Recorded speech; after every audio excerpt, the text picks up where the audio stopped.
Today, I will attempt to discuss the topic of anti-religion. I know this is a daunting task, as it touches on many people's beliefs and emotions. But I will do my best to ensure that this discussion is rational and meaningful with depth. If you have any differing viewpoints or further thoughts, please feel free to share them in the comments section. I will always maintain an open attitude, willing to seek deeper understanding with you on the basis of mutual respect. In today's world, religion remains a highly controversial topic. Some see it as the soul and foundation of human civilization, while others consider it an obstacle to progress and an enemy, especially as science and reason gradually take center stage.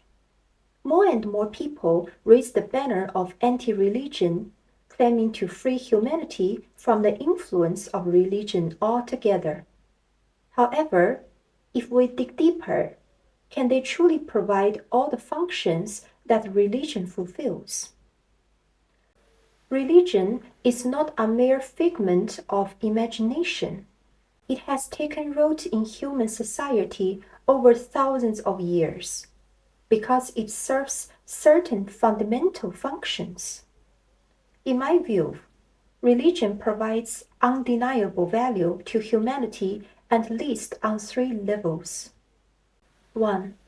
Spiritual support, meaning, love, forgiveness, comfort. 2.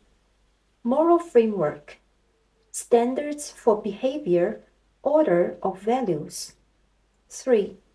Existential explanation, answers regarding the universe, life, consciousness, and existence itself. If someone suggests the complete abolition of religion, they must be able to independently fulfill these three functions. Otherwise, the proposal is nothing but empty talk. Let's start with the first question. Everyone encounters loneliness, pain, loss, and the shadow of death in life. Religion provides a transcendent support system in these fundamental dilemmas. It tells people, your life is not accidental. It is a part of a grand order. You are not alone. There are gods, saints, and communities with you. Even if you make mistakes, there is a possibility of forgiveness. Even if you suffer, that pain can be given meaning.